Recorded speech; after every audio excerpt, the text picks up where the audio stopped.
Olá, meu nome é Rafael Fittipaldi e estamos aqui em nosso último vídeo da série que trata sobre os povos migrantes e a escola.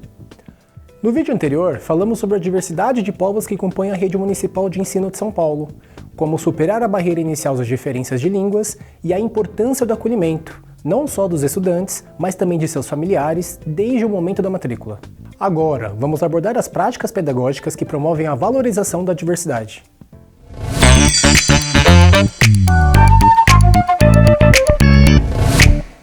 Como ponto de partida para esse assunto, é preciso reconhecer a escola como um espaço de encontro entre diferentes. Atuando sobre o contexto de um país marcadamente desigual e permeado por manifestações de racismo, xenofobia e outras formas de discriminação, a escola deve estar atenta ao seu compromisso com a educação antirracista e inclusiva, impedindo atitudes discriminatórias e propondo práticas que promovam a reflexão sobre tais questões. Sabemos que não há neutralidade no cotidiano escolar. Ao adotar uma postura pouco atenta, a escola pode aprofundar as discriminações já presentes na sociedade, reafirmando desigualdades e permitindo a manutenção de violências estruturais, assim como das que se expressam nas relações interpessoais, em discussões, brincadeiras, considerações sobre o cabelo, sobre as diferentes formas de se vestir, de se alimentar, na linguagem utilizada, etc. A construção de estereótipos sobre determinados grupos pode trazer um sentimento de vergonha e o decorrente afastamento de estudantes migrantes da sua cultura de origem. Essa dinâmica pode sabotar qualquer tentativa real de acolhimento por parte da escola. É importante mostrar que a comunidade escolar está atenta, não tolera práticas discriminatórias e xenófobas e orienta seus estudantes acerca dessas questões. Para isso, é preciso ressaltar a você, educador, a importância do desenvolvimento de ações pedagógicas que atuem como prevenção de discriminações e fomento de valores. Nesse sentido, vale a pena citarmos o exemplo do MF Franklin Augusto de Moura Campos, da Dreja Sanã Tremembé. Coordenado pela professora Cíntia, os estudantes realizaram um trabalho chamado de No Meu Bairro Se Brinca de? A proposta foi reconhecer a brincadeira como produto cultural, possibilitar a socialização das brincadeiras aprendidas e vivenciadas na comunidade, e compreender a valorizar as diferentes formas de brincar, nos diferentes grupos e reconhecer-se como produtor de cultura. Também é válido ressaltar duas posturas essenciais em sala de aula para evitar que tanto o racismo quanto a xenofobia sejam normalizados no ambiente escolar. Converse. Não ignore as notícias que retratam o racismo e a xenofobia.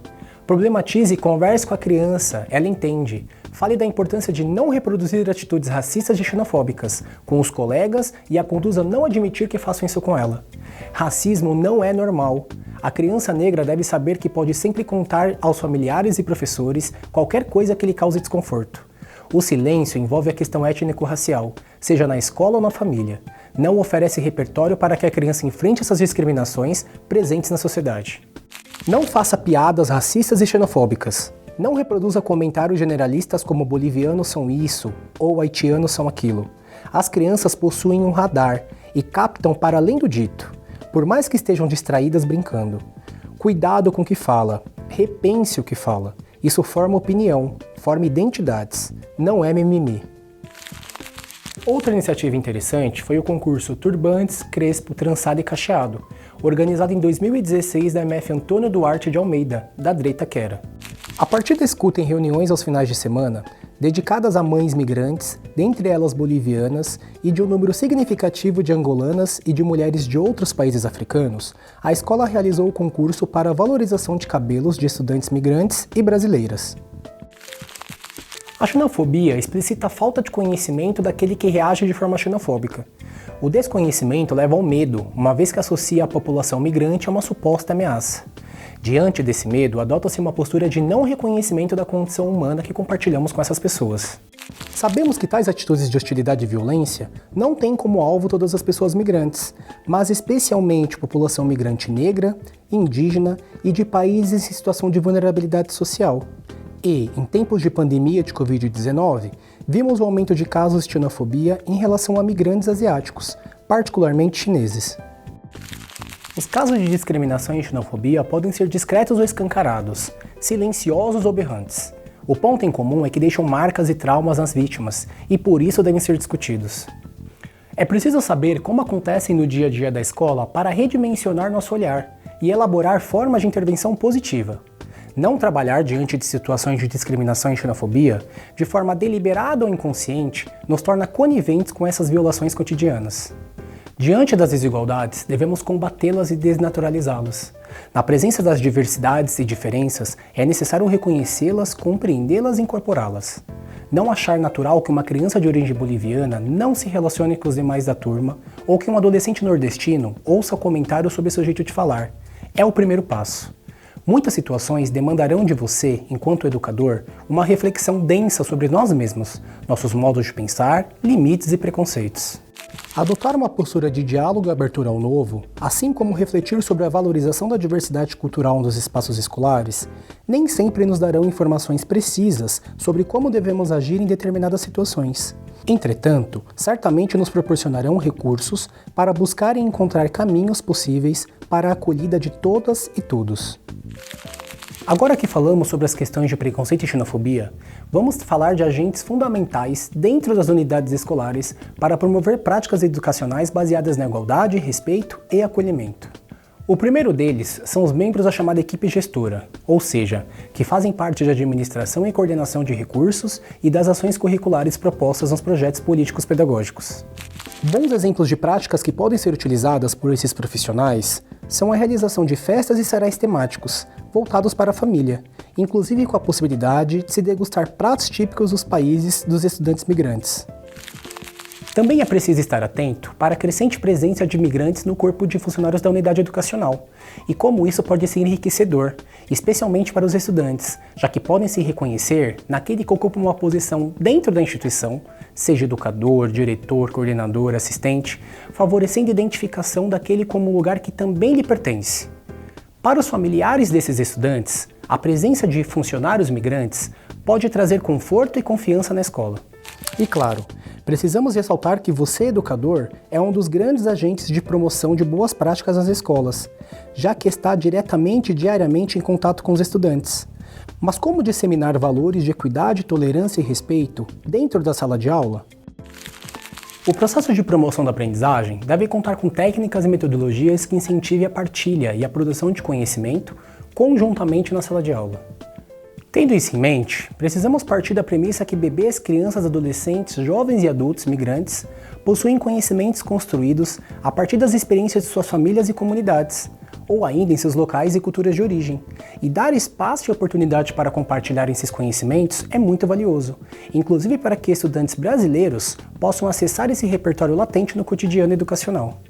É necessário considerar que muitos educadores foram formados numa perspectiva histórica centrada na verdade única, eurocêntrica e ocidental, e que carregam consigo suas próprias crenças e preconceitos, como todo indivíduo de nossa sociedade. No entanto, nenhum desses fatores podem representar impedimentos ou dificuldades para a promoção de mudanças que incorporem e promovam a diversidade dentro da escola. Tratando da dinâmica em sala de aula e na escola, uma outra sugestão de caminho interessante para acolher o estudante imigrante e deixá-lo mais confortável é combinar sinais, usar cartões coloridos ou qualquer material para indicar uma necessidade como ida ao banheiro, pedido de ajuda, não saber onde é sua sala. Tais sinais podem ser padronizados para toda a unidade e combinados com o reconhecimento do espaço da escola junto ao estudante. Também é importante incluir a história, as diferentes manifestações artísticas, entre elas a música, a literatura, cinema e artes plásticas, as línguas faladas, a culinária, as datas festivas de diferentes países e estados brasileiros, especialmente aqueles de origem das e dos estudantes.